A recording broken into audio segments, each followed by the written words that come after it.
Mr. Artichoke, have a heart. Here comes the onion family to smell things up.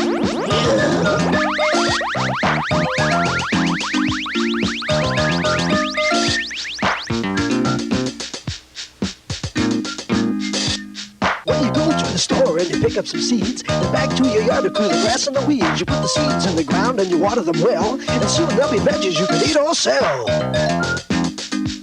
Yeah.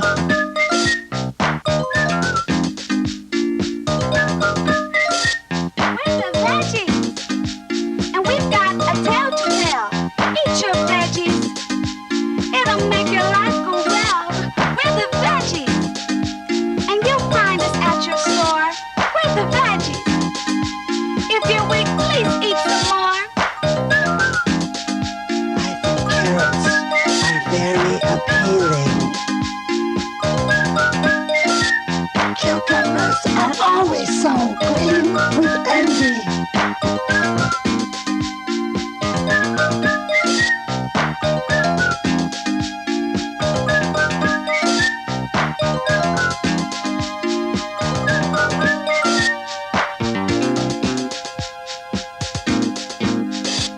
When we start at the bottom and we work our way up, then we're picked from the ground and we're thrown in the truck. When we get to the market, we're put on display. In comes a consumer and we're on our way. Come on, guys, out the door.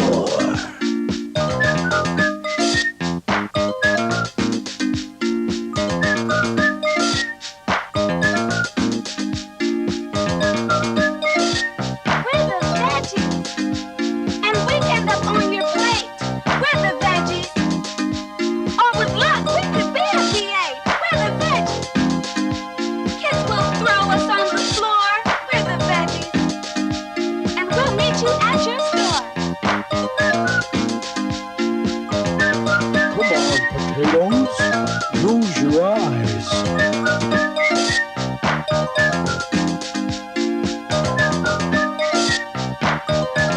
Mr. Celery, you're gonna have to stop that stalking in the background. Well, some of us are yellow and some of us are green, some big, some small, some in between. We live together, no matter what size. Color doesn't matter in a veggie's eyes. We have one purpose, we have one plan, no matter if we're fresh or preserved in a can. So up with veggies, jump in line. We're gonna get eaten, and that's just fine. Vegetables we are. Veggies. Vegetables we are. Veggies.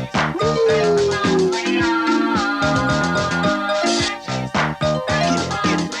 are. Veggies. Vegetables we Vegetables love to watch television.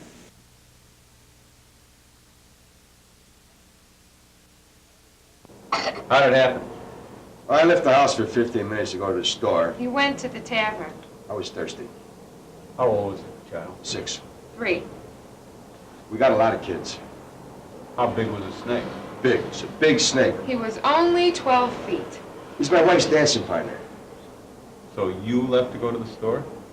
He was supposed to be watching the baby. Oh, come on now, honey. You know that when you're rehearsing, you're supposed to be watching the snake. I had to go to the bathroom, and besides, you left the kitchen door open. Well, anyway, I come back from the store, and I see Buford, that's the snake, dragging, what's his name? Ryan. Ryan across the alley. Then what'd you do? Well, I came into the house. I thought they were playing. And that's when he ate my baby. Yeah. Yeah, that's probably when it happened. Then what? Well, you should feed that snake more often. Snakes perform better when they're hungry. They're more active. We had a big show to do tonight. He was our bread and butter. I haven't been able to hold a job since Vietnam. You over there too? No. When I think of the hours I used to work with Buford, I'd drag him onto the stage. He'd coil himself around my shoulders and down my breast, and he'd slither through my G-string and down and around my legs. And Buford knew when to end the dance. See what I have to put up with? You were always jealous. Joseph, a snake? Ha! No, not just a snake, a dancer. He was a warm, loving, compassionate individual. Slimy reptile. More of a man than you'll ever be. And the father of Ryan. Can that be? I don't think so. I wouldn't put it past him, you know. Where's Buford now? He's upstairs taking a nap. He's got to work tonight. Yeah, and thanks to you, he'll be slow and sluggish tonight. The show will be terrible. People will laugh at me. Oh, come on, honey. Nobody's going to laugh at you. She's a real pro. Come on, I hope you get ready. Okay. All right. Hey, you know I'm going to have to report this to the SPCA.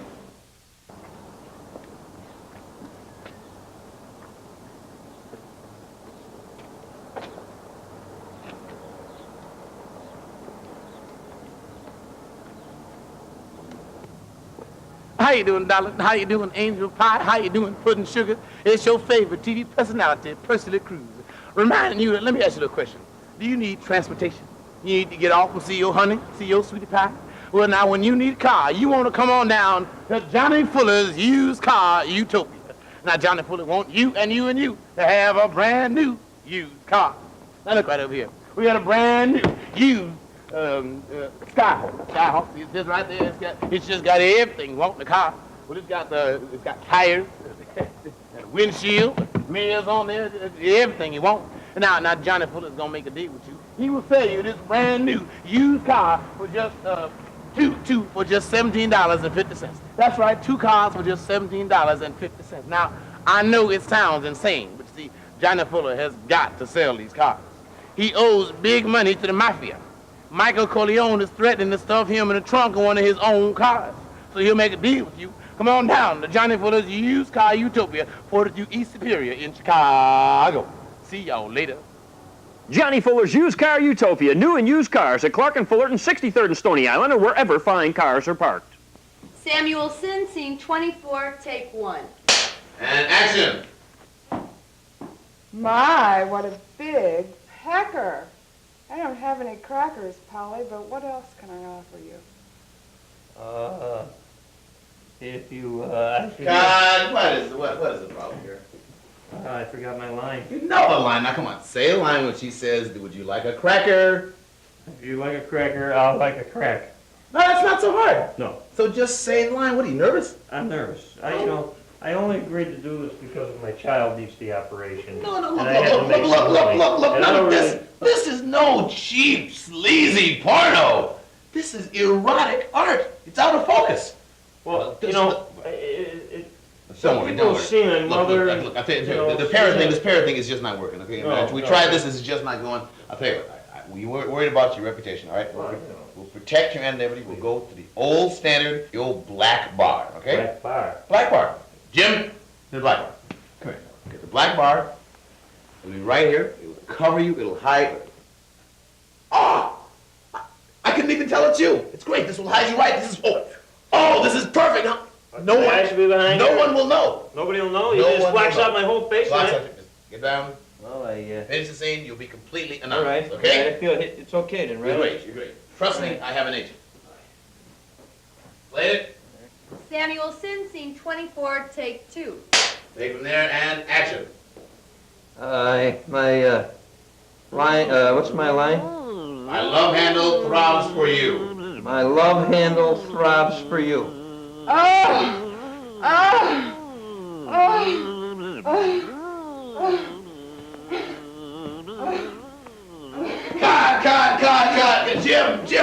Jim, what's wrong with you? God damn fly. All right. It's a minor technical problem. He's got it there. He's going to be there for you, okay? Take it one more time. Okay. All right, lady. Samuelson, scene 24, take 3.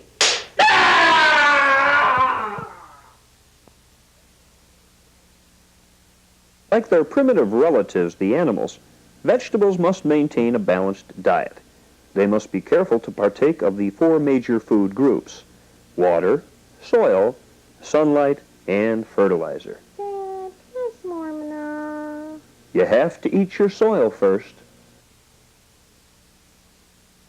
Gordon's nail biting had gotten extremely severe.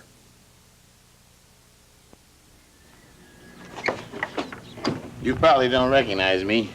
Even though I've slept in over 500 public places all over America, people still don't know my name.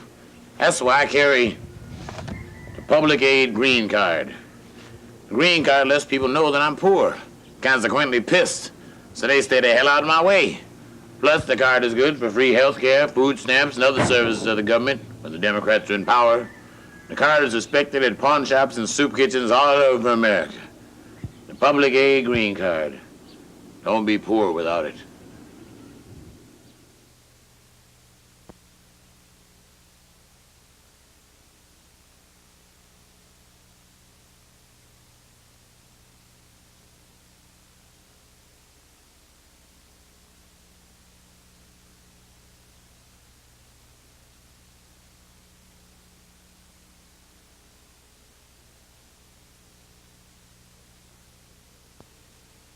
Vegetables in a hot tub are not happy. They're soup. Good evening and welcome to Talk, Talk, Talk. I'm your host, Tom Bolden, and tonight my guest, the funniest man from the third world, a Zimbabwean comedian. He needs no introduction anywhere in the world except he's here in the States. Welcome, please, Tokai Lokoto. Tokai, it's a pleasure to have you here on the show. It's a great pleasure to be here. Well, I just flew back from a guerrilla raid in South Africa. And boy, my army's tired. That one cracks them up in Kampala. Well, you do a lot of traveling around the world, entertaining various people in so many countries that love your humor. Well, yes. Well, when I was in South Africa, I have discovered for myself for the first time what is the problem with the white people in the world today. What would that be? Okay. They do not get enough oxygen to their brains. Well, you see, because their nostrils are so skinny, and cannot get the air to circulate up there properly. And in the reverse, your nostrils... Well, I never thought about that. Yes. Well, you do a lot of traveling. Yes, I do. Yes, I do. I love travel. I love to come to Europe and places. Because the white people in Europe is such a colorful people. It's very colorful. Because you see, the black people, we are brown, right? Two shades of brown. But the white people, you're pink, then they have blue veins and red veins and green veins. What is the difference between a white man and an egg? I don't know. After you beat an egg, you cannot take its money? Yeah. They love that one in watts. Yeah. So you get into South Africa a lot, then? Well, it's all I'll tell you about, the one thing is down there, they have very good suntans. Suntan. Oh, yeah. In South Africa, the white people, they get so dark, they lose their jobs. Well, I was just out in Los Angeles recently. Oh, San Fernando Valley. Yeah, I got a suntan myself. Here, take a look at this. Cost me a couple $1,000. And that's almost as dark as you are. You all like to say that, don't you? In Los Angeles, the white men, they get so dark, the white women like them again. You're a funny guy. Well, you know, in Zimbabwe. Hey, I fancy myself as a little bit of a comedian. Oh, really? Yeah. Why aren't there any Polish ballerinas? I don't know why. Because every time they do the splits, they stick to the floor. Do you get the one about the Afghanistani? Oh, tell me about it. The Mujahidi. Life as I Find It by Mark Twain.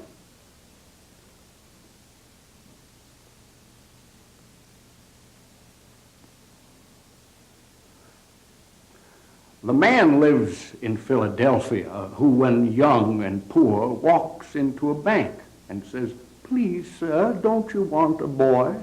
The stately personage said, "No, little boy, I don't want a little boy."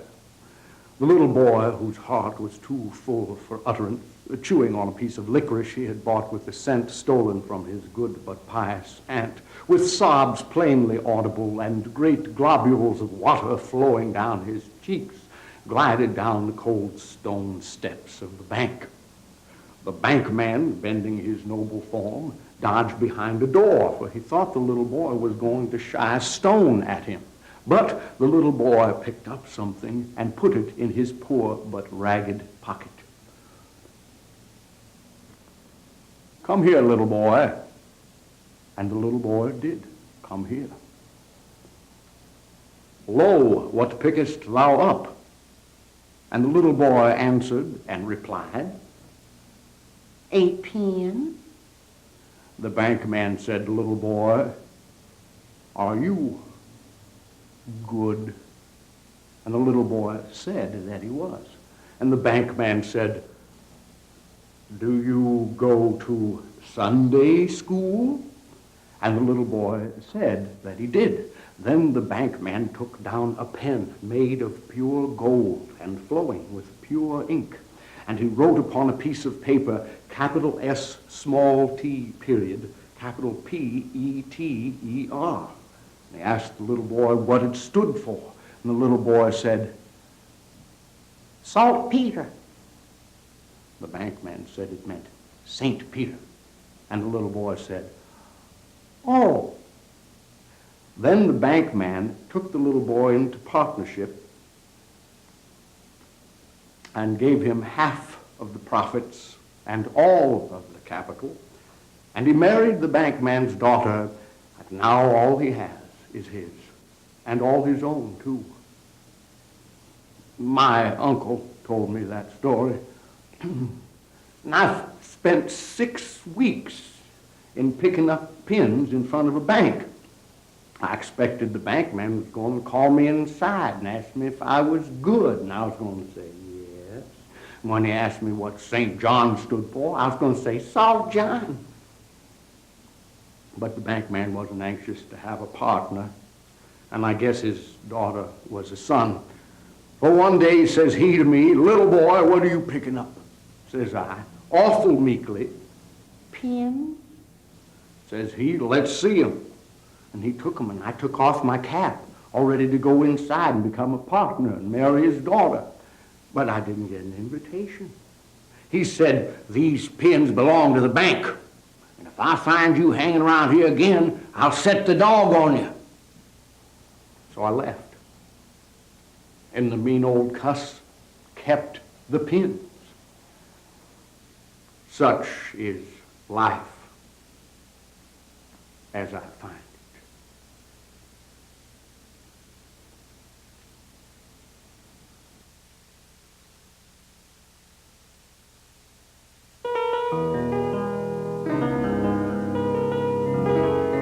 Sophie at the bar.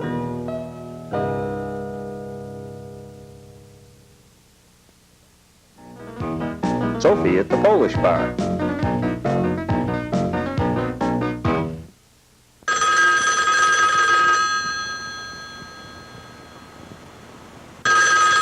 Hi, I'm not in my car right now, but if you'll leave a message at the sound of the tone, I'll call you right back.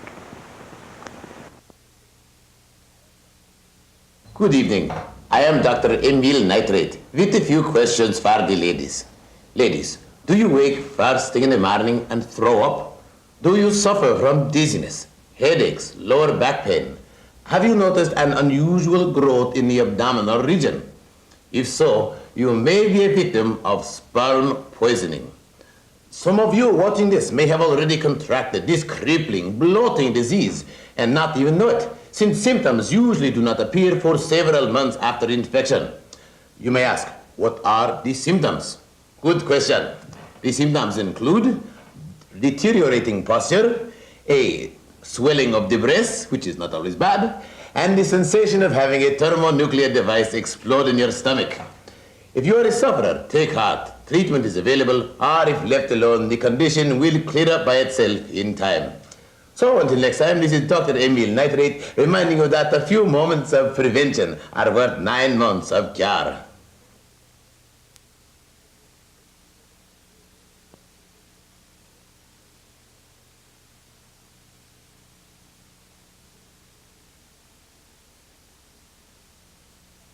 Afterwards, Charlie Cabbage always felt guilty.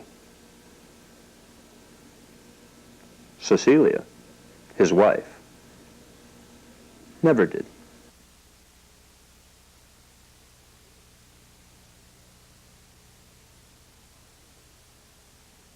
This frightening smuggled secret footage from a test site in Alamosa, Albania, confirms the desperate attempt by the Albanians and their slave masters, the Soviets, to put a freight train into orbit. They hope the space freighter, bought at auction from the bankrupt Penn Central Railroad, will surpass the technology of the American Space Shuttle program. This bold attempt to put a freight train into space met with tragic results when an Albanian cookie truck took a wrong turn and wound up on the launch pad. The Albanians plan to try again. The Soviets aren't so sure.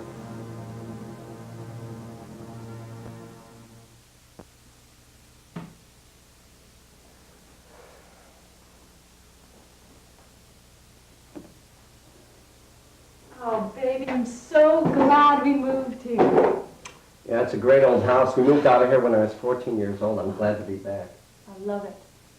Oh, this is interesting. Oh, yeah, my mom was into pre-Columbian art. She made a statue of me and my little brother, Bobby. Oh, surrealism. No, that's how we looked. My dad was in the Marines, and he always managed to get those haircuts. Bobby always had a terrible case of prickly heat. The phone. Well, why don't you answer it, Jer? Let it ring, please. Jerry, answer the phone. Okay. I'll answer it. I'll get it. Hello? I told you never to call here again. Bobby doesn't live here anymore. Sorry. Salesman. This is a great place. Why'd you guys ever move? Guess we just got too outgrew it, you know? Outgrew it? This place? It's huge. A person could get lost in here and never be found again. Jerry, what is it? Is it something I said? No, it's nothing you said. It's just when we were kids one time we were playing a game and... What, Jer? Little brother Bobby got lost and we were never able to find him. That's why we moved out. Oh, baby. Oh, well, it's not your fault. That must have been years ago. You don't understand. It was my fault. I was responsible for Bobby's disappearance. You, Jerry? How? Well, we were playing hide and seek. I was it at the time, and I always had been a slow counter. By the time I finished counting, all the other kids had to go home to eat supper. Except for Bobby. Bobby loved to hide. Anyway, I wanted to call him and say, Bobby, the game's over. But I couldn't remember the damn word. Oli something. Oli. Only ocean free. That's it. Only ocean free. Hey, I hit the greatest hiding place. Bobby, Jerry. Wow. Can I have something to eat now? Who would have thought? Me, back in school again. As hard as I had to work to get out. But it's different this time, because now I'm getting my education through the Army. The Army is more than just a great job with a secure future. I'm developing skills I can use after I get out. Good training in real things like hand-to-hand combat, electronic surveillance, even guerrilla warfare. And the leadership skills I'm developing at the Army will serve me anywhere from ITT to PLO. And they'll train you too. So whether you want to fight for freedom or just kick a little ass on the streets, remember the Army. Not just a job, it's an education. The Army. Call 1-800-555-6969. Remember, that's 1-800-666-3333. Nighttime. And all good veggies are asleep in their beds. But Butch is uneasy. There are things that go click in the night.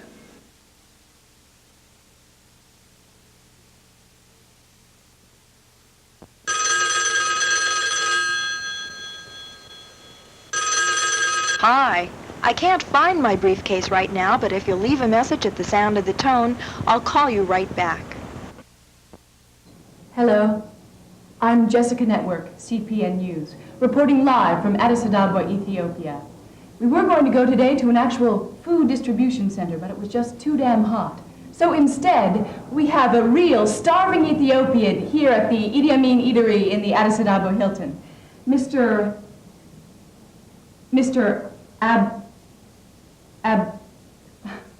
Just bring him on in. Hello, Mr. I am Adoe Adeloko. Bob, what is it like to starve? Your bones lose calcium so that they are unable to support your frame. Your stomach becomes distended. You people develop dehydration, diarrhea. They are often unable to walk to food or to digest it if it is fed to them. Oh. They die a very painful and slow death as their muscles deteriorate. You know, that makes me feel just so horrible, and I wish that there was something I could do. I am going to write you a personal check.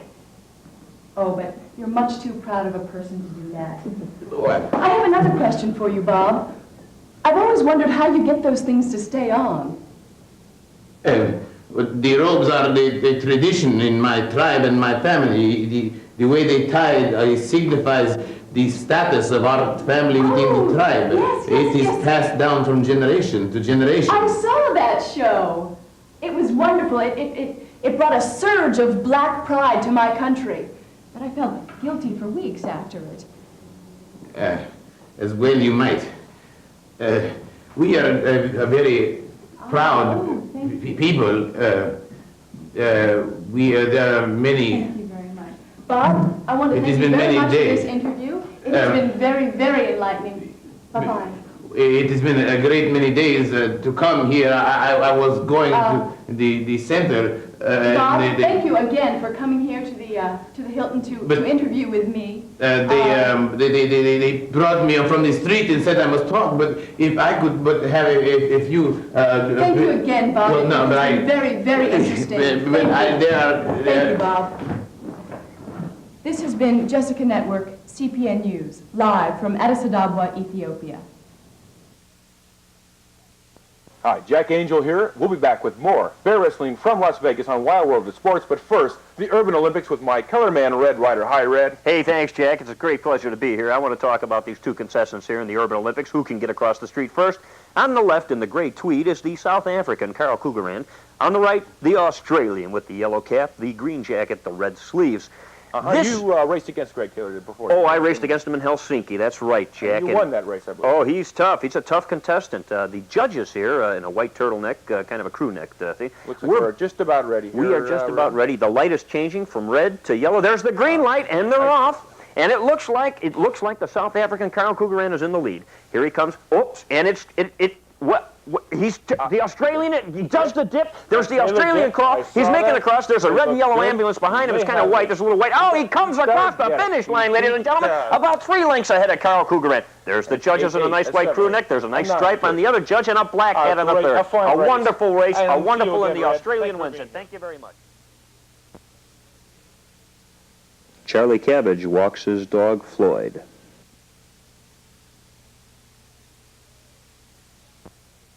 Oh, thank God it's Friday. Heather, what time is it? It's close to 7:30. Oh, they'll be here soon. You're right. We should get dressed. Good idea. Why don't we play French Blue today? Not Italian Red? Oh, I'm tired of Italian Red. We played it last week. Okay. Okay, We'll good. do it your way this time. Usually works. I'm so glad that they're coming over tonight. It's such Me a too. relaxing evening. You're right. We should do this every week instead of every 2 weeks. I know, I agree. You know, Heather, you've been looking absolutely whipped lately. Thank you. So, you going to the bowling banquet on Friday? Wish I could, but I have to stay at home and get things fixed up. Jeff will be having some friends back, and I have to entertain them. You know, you are becoming a devoted slave to that man. Couldn't have it any other way. How long have you two been going out? He pinned me in my senior year. How romantic. Did it hurt? I still have the scar. Ooh. Ooh, they're here. Hello, girls.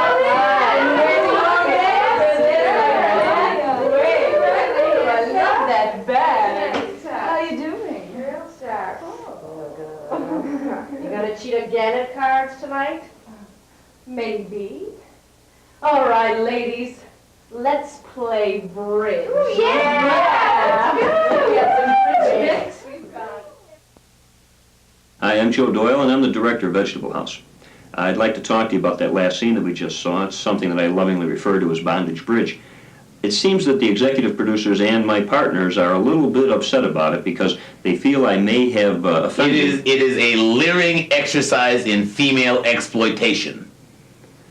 A leering exercise in female exploitation. You see, they seem to feel that it's... It is utterly devoid of any redeeming social, political, or humanitarian value. Well, it probably is all those things, but to all that I say, who cares? I mean, I'm the director. I can do what I want. I mean, if I want to get beautiful women in bondage gear and have them run around my house, why can't I do that? I mean, I'm the director. I can do what I want. I tell these people, I say, okay, Joe, you promised you would apologize. Well, I did promise that I would apologize, and they let me run the scene. So I will apologize to feminists and to women and to homosexuals and anybody else with a lot of Y chromosomes. It's, you know, one of those things. I'll just never do it again. I guarantee. I promise. Joe, baby, your bath's ready. How y'all doing, darling? How you doing, Angel Pie? How you doing, Pudding Dumpling? Well, it's your favorite TV personality, Percy LaCruz, with a question for you. Are you hungry? Does your stomach just be growling so much you can't hear yourself think? Well, if you like me, and I know I am, when you want truly good food, you know to come on down to Reverend Jones' International House of Ribs. Yes, now you know Reverend Jones has just got slabs and slabs of beef ribs, pork ribs, gerbil ribs, goldfish ribs, any kind of rib you want. Reverend Jones has got it for you. Now, Reverend Jones is going to make a deal with you. He will sell you 30 pounds of ribs for just 25 cents. That's right, 30 pounds of ribs, just 25 cents. Now, I know it sounds insane, but Reverend Jones has got to sell these ribs. He owes big money to the mafia. Michael Corleone is threatening to barbecue Reverend Jones' ribs, so he's going to make a deal with you. So come on down to Reverend Jones' International House of Ribs, 2222 South Broadway. I'll see y'all later.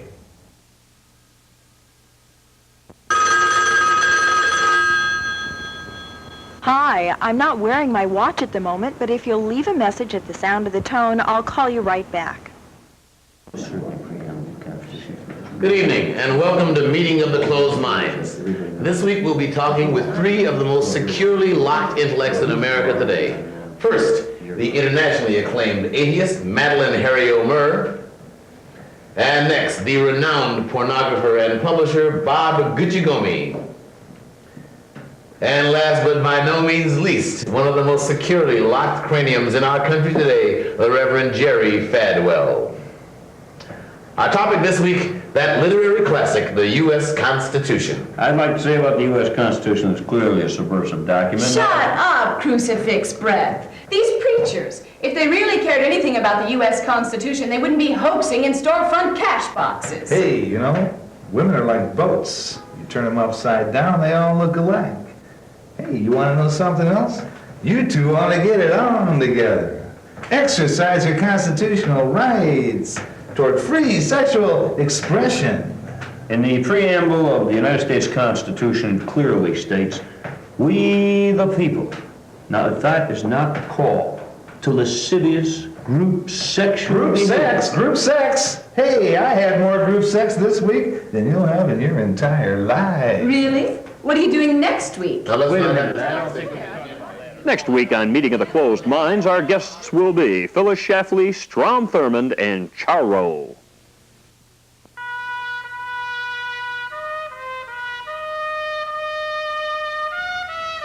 Hey, is this some cruise, eh? It's a nice cruise. It's a nice cruise of a life. A trip of a lifetime, yeah. It's a nice trip. Hey, is it hot in here? Hot. Hot, right. Who is this place? This place, It's a room called the sauna. Sauna. Boy, is it ever hot? It's too hot. Oh, sure. It's hot in It's too hot. Yes, yes. Didn't look this hot in the postcard. Oh, no. Not on the postcard it didn't look this hot. No. Postcard don't look so hot. No. That's why my wife didn't come. Oh, yeah. My wife didn't come either. No, my wife is dead. Now? Well, yes, now she's dead. No wonder she didn't come. No, she doesn't like to travel around too much. No. She never liked it. No. Now she's far, far away. Yes, Forest Lawn. Forest Lawn. Yeah. Now there's a cemetery. Hey. What was that thing we had for dessert at lunch?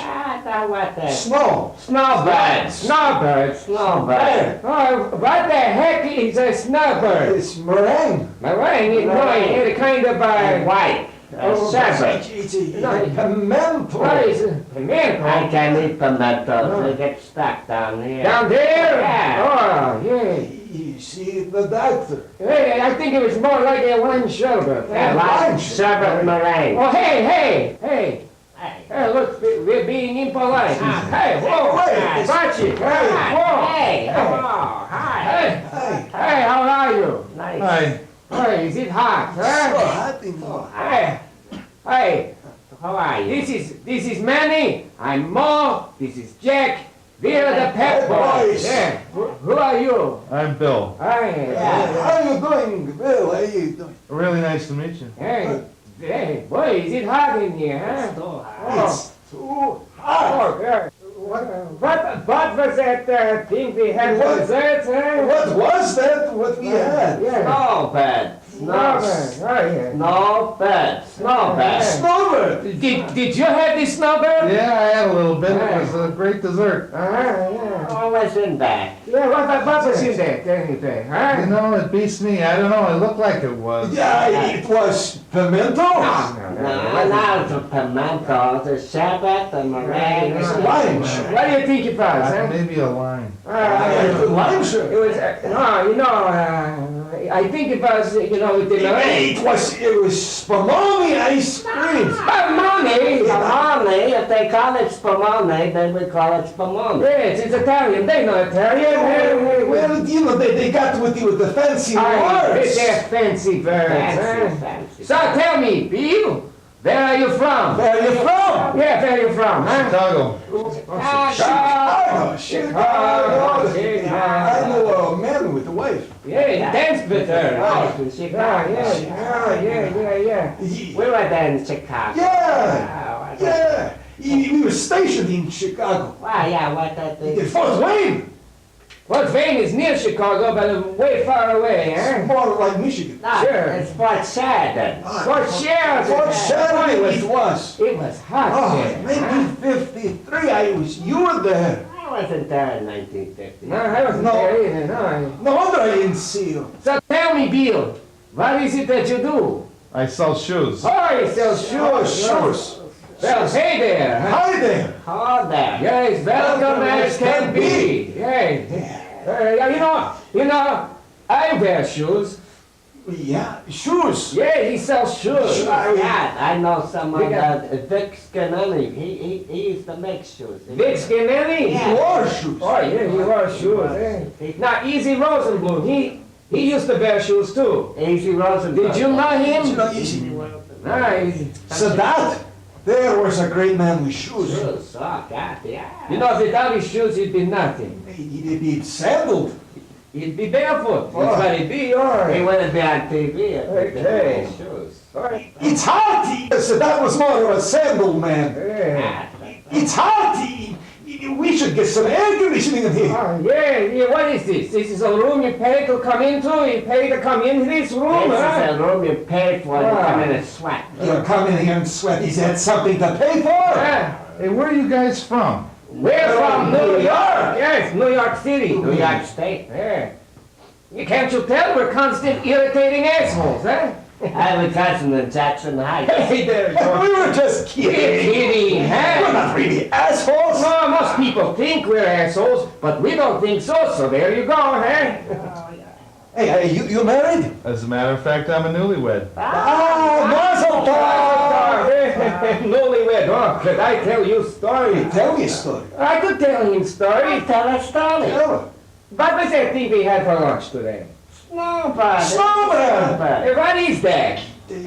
I tried it. Oh, yeah? Yeah, I think it's some sort of meringue. It is pistachio. No, it's a snowbird. Guys, Yeah. I mean, you look like reasonable, intelligent individuals. Well, we are. Yeah, look at the way we dress, huh? Yes. So Yeah, nice. nice sauna wear, I must admit. Thank you, Bill. You're so gracious. It's very gracious. Gracious. Oh, yeah. All right. So what is it? Yeah, what is it? Go ahead, unburden Well, yourself. listen, I don't want to insult you, but Oh, no. isn't there something else to talk about other than old times and what you did in 1948 and what the hell a snowbird is? Snowbird. Yeah. Don't you guys think there's something more important to talk about than that? Is there something more important than snowbird? Bowel movements. Yeah, get stuck right Oh, there. yeah. Terrible. Oh, yeah. Bowel movement.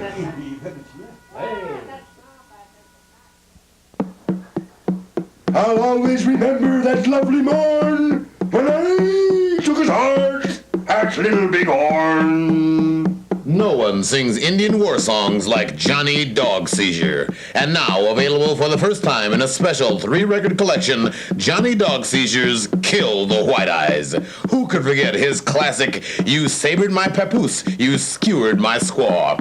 Or his giant hit, I'll Never Stop Stabbing Till You Stop Grabbing My Land. Yes, Johnny Dog Seizure is back and better than ever in Kill the White Eyes. Get Johnny Dog Seizure before he gets you. Johnny Dog Seizure record and tapes available on the reservation in the ghetto or wherever white people aren't allowed.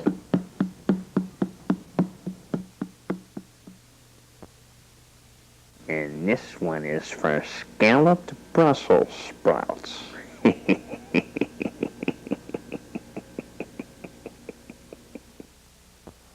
Hitchhiking is very dangerous for vegetables.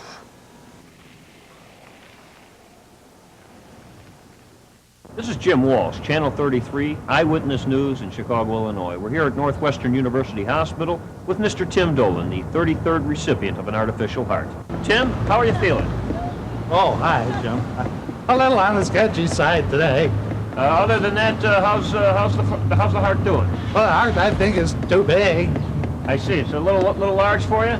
I believe it is, but they told me to come back next week and it'd be adjusted for me. But I live in Los Angeles, and it's a little difficult. Well, do you run into any other problems with it, Tim? Well, it made me buy 2 seats coming out here. I got to buy 2 seats going back, I guess. I can't check this through baggage. Jim, turn it down. No, the other way. Squeeze them all.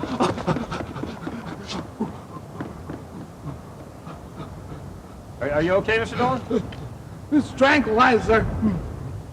See. I told him it was too big. Mr. Dolan, I noticed when I was down here there's an on-off switch. What's that for? Well, that's was put there by the hospital. I don't know. Maybe it's a federal regulation. I can't tell.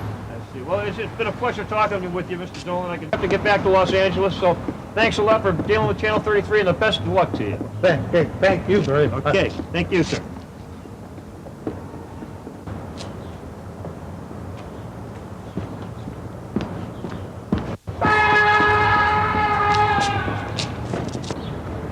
Ladies and gentlemen, that was Tim Dolan, the 33rd recipient of an artificial heart, and the first to have his heart stolen.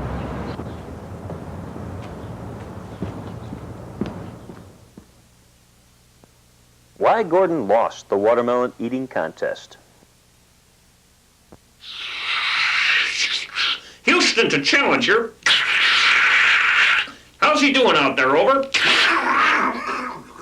Spacewalk proceeding well, Houston. Minor complaint of gastrointestinal fibrillation due to excessive legume consumption. Over. What? Gas, Houston. How you doing, darling? This your favorite TV personality, Percy Cruz, in big trouble. If you got some Marines, you got some police, please, some friends, send them down to Michael Corleone's garage of death quickly, or else I won't never see y'all later.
Hey, Gordon, get the light.